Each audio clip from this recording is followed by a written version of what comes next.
Good morning student आज हम discuss करेंगे न्यू चैप्टर का नेम है रेस्पिरेशन इन प्लांट। ये चैप्टर भी आपके नीट के एग्जाम के लिए काफ़ी इंपॉर्टेंट चैप्टर है। इस चैप्टर से भी आपके एग्जाम में 3 to 4 क्वेश्चन एराइज होते हैं और इस चैप्टर में बहुत सारे इंपॉर्टेंट पॉइंट्स को हमें डिस्कस करना है। जैसे हमें सबसे पहले तो स्टार्ट ही करेंगे कि रेस्पिरेशन क्या होता है, कितने टाइप्स के रेस्पिरेशन होते हैं, क्रेब्स साइकिल क्या होता है, इलेक्ट्रॉन ट्रांसपोर्ट सिस्टम क्या होता है। इन सब चीज़ों को हमें डिस्कस करना है, कैसे एटीपी करेंसी जनरेट होती है, इन सब चीज़ों के बारे में हम बात करेंगे। ठीक है, चलिए चैप्टर को स्टार्ट करते हैं। चलिए सबसे पहले रेस्पिरेशन को समझते हैं, रेस्पिरेशन होता क्या है। ठीक है, अगर हम रेस्पिरेशन की बात करें तो इसमें क्या होता है कि होता क्या है, फूड मटेरियल का क्या होता है, ऑक्सीडेशन होता है। क्या होता है, फूड मटेरियल का ऑक्सीडेशन होता है। ठीक है, अब इसका मतलब क्या हुआ, होगा क्या, जो कॉम्प्लेक्स मॉलिक्यूल्स हैं, ठीक है, बायो मॉलिक्यूल्स की आप बात करो, उनमें क्या होगा कि जो कार्बन कार्बन बॉन्ड होगा वो क्या होगा, ब्रेक होगा। ठीक है, तो क्या बताया, अगर हम रेस्पिरेशन की बात करें तो इसमें होता क्या है, जो फूड मटेरियल हम यूज़ करते हैं, ठीक है, खाने में, उन फूड मटेरियल का ही क्या होता है, ऑक्सीडेशन होता है। अब होता क्या होगा, अब जो फूड मटेरियल आप यूज़ करते हो क्या होता है, जनरली कार्बोहाइड्रेट होता है, प्रोटीन होता है, फैट होता है, यही होता है ना। तो इनमें क्या होता है, जो एक कॉम्प्लेक्स मॉलिक्यूल है, तो इनमें होता क्या है, इनके बीच में जो कार्बन कार्बन बॉन्ड होते हैं, ठीक है, वो क्या होते हैं, ब्रेक होते हैं। ठीक है, किस में, सेल के अंदर, और उसके बेसिस पे रिलीज क्या होगा, एनर्जी रिलीज होती है। और ये एनर्जी किसके लिए यूज की जाती है, एटीपी की सिंथेसिस के लिए। और इसी प्रोसेस को हम क्या बोलते हैं, सेलुलर रेस्पिरेशन।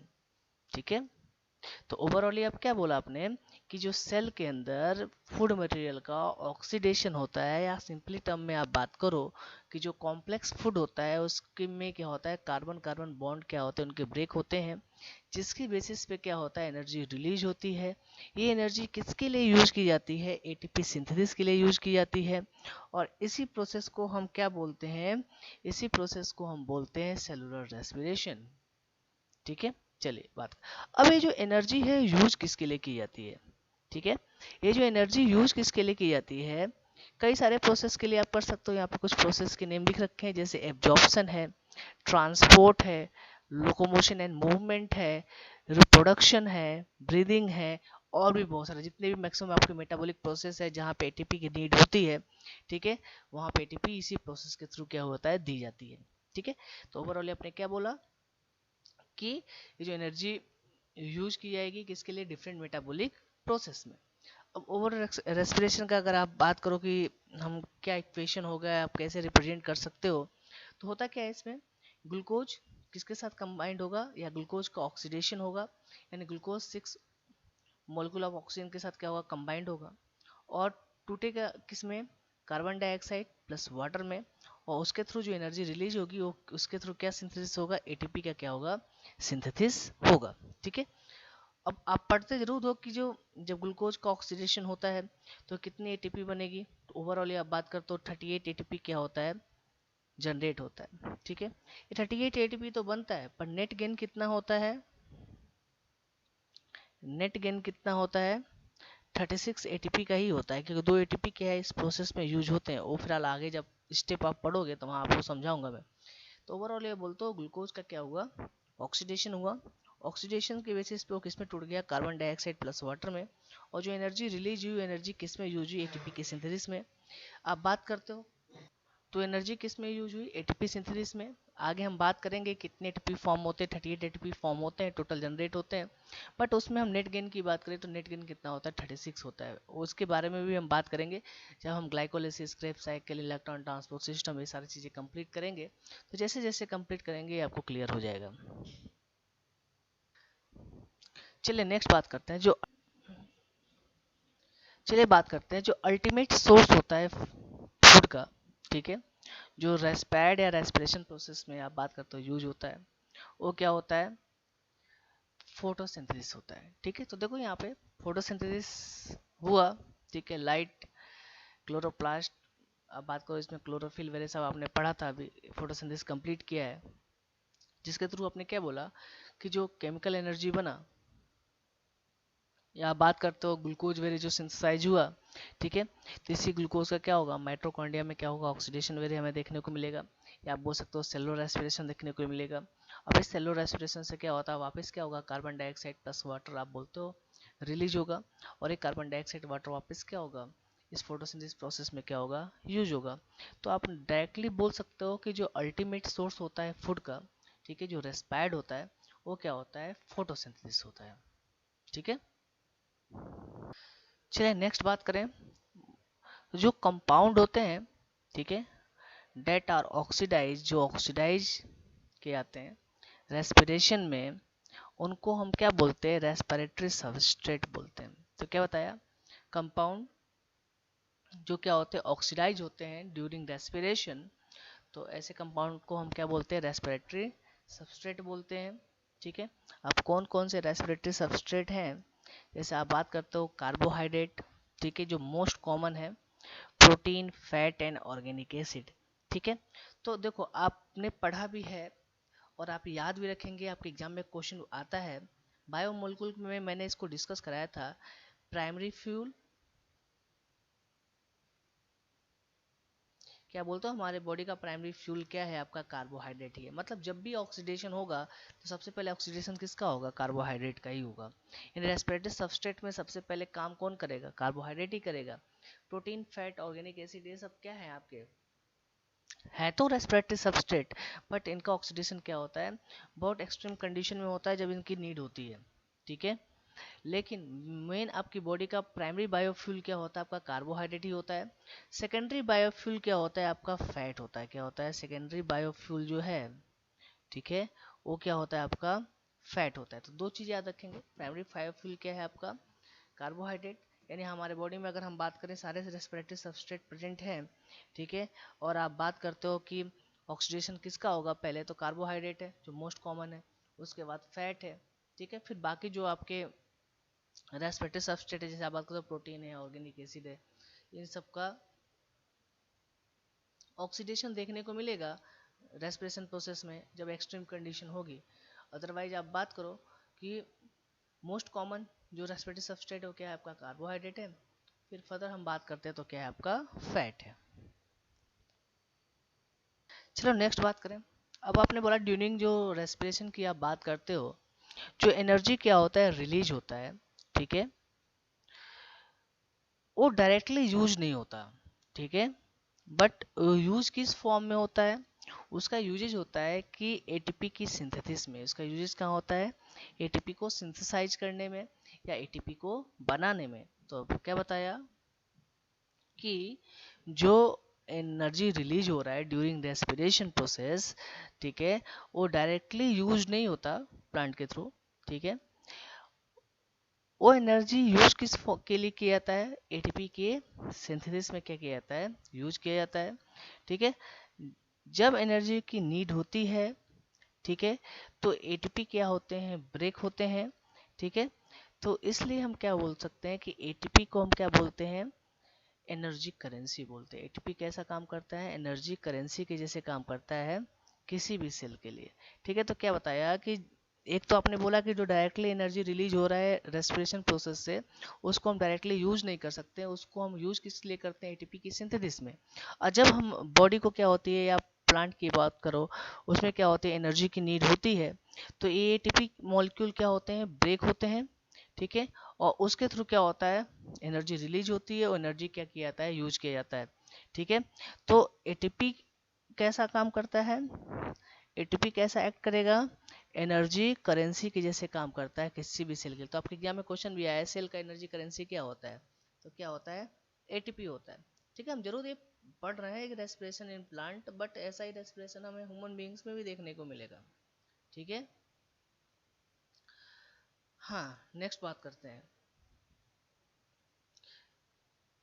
अगर हम बात करें कि एटीपी कैसे ब्रेक होता है और कैसे एनर्जी रिलीज होती है, तो आपने पढ़ा होगा, जैसे आपको बायोमोलिक्यूल में मैंने स्ट्रक्चर भी पढ़ाया था। तो जैसे आपने पढ़ा कि ये क्या है आपका, एक 5 कार्बन शुगर है, ठीक है, या राइबोस शुगर है। अब इससे क्या अटैच्ड है, मैंने बोला कि एडेनिन क्या है, अटैच्ड है। ठीक है, एडेनिन फर्स्ट नंबर कार्बन से क्या है, अटैच्ड है। मैं स्ट्रक्चर नहीं बना रहा हूँ, एडेनिन क्या अटैच्ड है, और इसी से क्या अटैच्ड होगा आपका। ठीक है, आप बोल सकते हो कि ऐसे आप बोल सकते हो फॉस्फेट क्या है, तीन क्या है, फॉस्फेट क्या है, अटैच्ड है। मैं डायग्राम ऐसे, तो होता क्या होगा, अब बोल रहा हूँ एंडोसाइन ट्राइफॉस्फेट, तो ये फॉस्फेट क्या जो बॉन्ड होता होगा, ये जब बॉन्ड टूटेगा, जब ये बॉन्ड टूटेगा तो क्या होगा, एनर्जी क्या होगी, रिलीज होगी। ठीक है, ऐसा ही होता होगा ना, रिलीज। ठीक है, बायोमोलिक्यूल आप देखिएगा, बायोमोलिक्यूल में ऑलरेडी बहुत सारा स्ट्रक्चर मैंने डिटेल बताया हुआ है, यहाँ तो रफली मैंने डायग्राम बनाया, बट आप याद रखिएगा एटीपी एनर्जी करेंसी के लिए एनर्जी करेंसी के जैसे काम करता है किसी भी सेल के लिए, कि जब एटीपी टूटेगा, जब एटीपी टूटेगा तो एनर्जी रिलीज होगी। तो देखो अब होगा क्या, जैसे आपने बोला कि एटीपी जब टूटा, यानी एक फॉस्फेट बॉन्ड टूटेगा तो एटीपी किस पे चेंज होगा, एडीपी में चेंज होगा। ठीक है, एक फॉस्फेट टूट गया तो एटीपी क्या है, एंडोसाइन ट्राइफॉस्फेट है, तो एंडोसाइन ट्राइफॉस्फेट किस में टूटेगा, एंडोसाइन डाइफॉस्फेट में। जब एंडोसाइन डाइफॉस्फेट बनेगा तो एक फॉस्फेट का बॉन्ड टूटा तो वहां से एनर्जी रिलीज होगी, वो एनर्जी यूज की जाएगी। अब मान लो और भी होगा, एडीपी आगे जाके क्या फॉर्म कर सकता है, एएमपी भी फॉर्म कर सकता है, एडेनोसाइन मोनोफॉस्फेट भी फॉर्म कर सकता है। मतलब फिर फॉस्फेट के बीच में बॉन्ड टूट गया, फिर एनर्जी रिलीज हुई। इस एनर्जी को क्या किया जाएगा, सेल क्या करेगा, एज ए यूज करेगा। ठीक है, तो ओवरऑल यही बताया कि एटीपी कैसा काम कर रहा है, एनर्जी करेंसी के जैसे काम कर रहा है। ठीक है, जब जरूरत पड़ा तो एटीपी टूटा, और एटीपी टूटा तो मेनली एटीपी में टूटा क्या है, ये फॉस्फेट के बॉन्ड टूटे हैं। ठीक है, तो जैसे आपने बोला एंडोसाइन ट्राइफॉस्फेट, तीन फॉस्फेट का एसोसिएशन है एटीपी में, तो वो जब टूटेगा पहले तो एडीपी में टूटेगा, एडीपी फिर किस में टूटेगा, एएमपी में टूटेगा। ठीक है, तो एडीपी मतलब एंडोसाइन डाइफॉस्फेट, एएमपी का मतलब एंडोसाइन मोनोफॉस्फेट। ठीक है, तो जैसे जैसे एटीपी की बात करें उसमें जो फॉस्फेट के बीच में बॉन्ड है वो ब्रेक होगा, वैसे वैसे क्या होगा, एनर्जी रिलीज होगा। तो एटीपी कैसे काम करता है, एनर्जी करेंसी के जैसे काम करता है। ठीक है,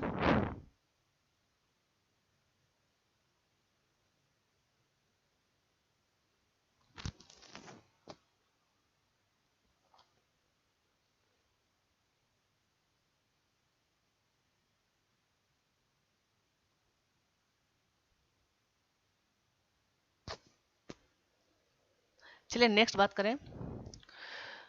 हम बात करते हैं फॉर रेस्पिरेशन प्लांट क्या गेट करता है, ऑक्सीजन को, और क्या गिवन आउट करता है, कार्बन डाइऑक्साइड। रेस्पिरेशन प्रोसेस की बात करें तो प्लांट क्या लेगा, ऑक्सीजन को क्या करता है, गेट लेता है, और गिव आउट क्या करता है, कार्बन डाइऑक्साइड को क्या करता है, गिव आउट करता है।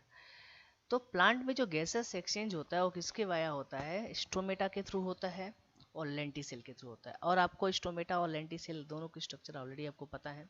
ठीक है, तो ये लेंटिसेल है जो पोर है। ठीक है, और स्टोमेटा का स्ट्रक्चर ऑलरेडी आपको बताया गया है, ये ओपन स्टोमेटा है, एक इसमें ये क्या है आपका क्लोज स्टोमेटा है। ठीक है, तो आपने क्या बताया, गैसेस एक्सचेंज अगर किसके थ्रू होता है, स्टोमेटा के थ्रू एंड लेंटिसेल के थ्रू। ठीक है, इसको आप याद रखिएगा। चलिए नेक्स्ट बात करते हैं। तो टॉपिक है why plant need no specialised respiratory organ. Plant को कोई स्पेशलाइज्ड रिस्पिरेटरी ऑर्गन की जरूरत नहीं होती गैसेस एक्सचेंज के लिए या गैस ट्रांसपोर्ट के लिए। अब इसका रीजन क्या है थोड़ा देख लेते हैं। बोला है जो ईच प्लांट पार्ट होता है, ठीक है, वो खुद टेक केयर कर सकता है अपने गैसेस एक्सचेंज को। ठीक है, जब उसको जरूरत पड़ती है। तो जो गैस का ट्रांसपोर्ट होता है वो कैसा होता है, लिमिटेड होता है, बहुत कम होता है, लिमिटेड होता है। ठीक है, और गैसेस एक्सचेंज की हम बात करें is very low as compare to animal. Animal के कंपेरिजन में अगर हम बात करें गैसेस एक्सचेंज की, तो प्लांट में क्या होगा, कम होगा। लीफ क्या होता है, एडॉप्टेड किसके लिए होता है, फॉर मैक्सिमम गैसेस एक्सचेंज के लिए होता है। ठीक है, ड्यूरिंग फोटोसिंथेसिस। ठीक है, लीफ कैसा होता है, लीफ और adopted for maximum gases exchange during photosynthesis. अब इसका मतलब क्या है, आपके एग्जाम में से दो टाइप के क्वेश्चन बन सकते हैं। आपसे पूछा जाता है कि मैक्सिमम फोटो जो सिंथेसिस है वो किस, मैक्सिमम जो गैसेस एक्सचेंज है ठीक है, वो किसके थ्रू होता है, तो किसके थ्रू होता है, स्टोमेटा के थ्रू। तो स्टोमेटा जो है, स्टोमेटा क्या करते हैं, 90% क्या करते हैं, आपके गैसेस एक्सचेंज में क्या करते हैं, पार्टिसिपेट करते हैं। बाकी जो आप बात करते हो 10% गैसेस एक्सचेंज जो गटेशियन एंड लेंटिसेल के थ्रू होता है। ठीक है, तो आप बात करते हो ना, जो 90% गैसेस एक्सचेंज की बात करें, तो 90% जो गैसेस एक्सचेंज है किसके थ्रू होता है, स्टोमेटा के थ्रू होता है। स्टोमेटा कहाँ प्रेजेंट होते हैं, लीफ में प्रेजेंट होते हैं। तो आपने बोला leaf are adaptive for maximum gases exchange during photosynthesis. ठीक है, during this oxygen is release within cell, जिसके थ्रू क्या होता है, इस प्रोसेस के थ्रू क्या होगा, फिर ऑक्सीजन रिलीज होगा किसमें, सेल के अंदर। चलिए नेक्स्ट बात करते हैं। जो मोस्ट ऑफ लिविंग सेल है हैव कांटेक्ट विथ हेयर। जो मोस्ट ऑफ लिविंग सेल होते हैं वो किससे कांटेक्ट रखते हैं, हेयर के थ्रू क्या होते हैं, कांटेक्ट रखते हैं। बोला they are located close to plant surface, मतलब क्या हुआ, एक कहाँ इनका लोकेशन होगा, close to plant surface, plant surface के बिल्कुल क्या होगा, क्लोज होगा। ठीक है, नेक्स्ट बात करें, स्टेम में भी बात करें तो जो लिविंग सेल होते हैं are organised in thin layer beneath the bark. ठीक है, जो स्टेम में भी बात करेंगे ना, तो जो लिविंग सेल होता है वो कैसे ऑर्गेनाइज होता है, जो बार्क का थिन लेयर होता है। ठीक है, ठीक है, कैसा होता है, लिविंग सेल ऑर्गेनाइज होता है in thin layer beneath the bark, जो बार्क के जस्ट नीचे अंदर क्या होता है, एक थिन लेयर में क्या होते हैं, ऑर्गेनाइज होते हैं। और इनमें भी क्या प्रेजेंट होते हैं, लेंटी सेल क्या होते हैं, प्रेजेंट होते हैं। और लेंटी सेल भी किस में इन्वॉल्व होता है, गैसेस एक्सचेंज में। ठीक है, तो हम बात करें लीफ में, स्टेम में, रूट में, पैरेन्काइमा सेल की बात करें, आर लूजली पैक्ड होते हैं, that provide interconnected air space. ठीक है, जो क्या प्रोवाइड करते हैं, इंटरकनेक्टेड क्या करते हैं, एयर स्पेस क्या करते हैं, प्रोवाइड करते हैं। ठीक है, तो अगर हम लीफ की बात करें, स्टेम की बात करें, रूट की बात करें, ठीक है, जो पैरेन्काइमा सेल हैं वो क्या होते हैं, लूजली पैक्ड होते हैं। ठीक है, जिससे क्या प्रोवाइड होता है, इंटरकनेक्टेड क्या है, एयर स्पेस क्या होते हैं, प्रोवाइड होते हैं। और आपने प्लांट एनाटॉमी जब पढ़ा होगा तो स्ट्रक्चर ऑलरेडी सबके पढ़े होंगे, स्टेम के, लीफ के, रूट के। चलिए नेक्स्ट बात करें, जो कंप्लीट कंबस्टन होता है किसका, ग्लूकोज का, जिसके थ्रू जो एनर्जी क्या होती है, फॉर्म होती है। ठीक है, उसमें most of which is given out as heat, इसमें मोस्ट ऑफ किस फॉर्म में रिलीज हो जाती है, हीट के फॉर्म में। ठीक है, या बोल सकते हो जो कंप्लीट कंबस्टन होता है ग्लूकोज का, जिसके थ्रू क्या होता है, जो एनर्जी एल्ड होती है उसका मोस्ट ऑफ जो रिलीज होती है वो किस फॉर्म में होती है, हीट के फॉर्म में होती है। ठीक है, तो बोला जैसे एक ग्लूकोज है वो ऑक्सीजन के साथ क्या होता है, कंबाइंड होता है, और क्या फॉर्म होता है, कार्बन डाइऑक्साइड प्लस वाटर क्या होता है, फॉर्म होता है, और एनर्जी क्या होती है, रिलीज होती है। ठीक है, ये एनर्जी यूटिलाइज किसके लिए की जाती है, तो सिंथेसाइज अदर मॉलिक्यूल के सिंथेसिस में क्या की जाती है, यूज की जाती है। तो वही बताया है, जो कंप्लीट कंबस्टन होता है ग्लूकोज का, ठीक है, जिसके थ्रू क्या होता है, जो एनर्जी एल्ड होती है उसका most of is given out as heat, उसका मोस्ट ऑफ किस फॉर्म में रिलीज हो जाती है, हीट के फॉर्म में। यही एनर्जी किसके लिए यूटिलाइज की जाती है, अदर मॉलिक्यूल के सिंथेसिस में क्या की जाती है, यूटिलाइज की जाती है।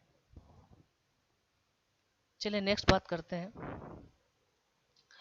जो ग्लूकोज कैटाबोलिज्म की अगर हम बात करें, ठीक है, तो ये बोला है कि यहाँ पे नॉट ऑल लिबरेटेड एनर्जी, जो सारे एनर्जी लिबरेटेड होते हैं वो किस फॉर्म में रिलीज होते हैं, हीट के फॉर्म में। यहाँ पे हम बात करेंगे, जो ग्लूकोज ऑक्सीडाइज होता है इन सेवरल स्मॉल स्टेप। ठीक है, अभी हम आगे पढ़ेंगे जो ग्लूकोज का ऑक्सीडेशन। ठीक है, इसमें जो ग्लूकोज का ऑक्सीडेशन होता है उसमें बहुत सेवरल स्मॉल स्टेप क्या होंगे, इन्वॉल्व होते हैं। ठीक है, जिसके बेसिस पे क्या होता है, कुछ स्टेप में क्या होते हैं, to couple release energy to ATP synthesis. इसमें जो कुछ स्टेप में एनर्जी रिलीज होती है, वो एनर्जी मिलके क्या करती है, एटीपी सिंथेसिस का क्या करती है, वर्क करती है। उसके थ्रू क्या होता है, एटीपी के क्या होता है, सिंथेसिस होता है।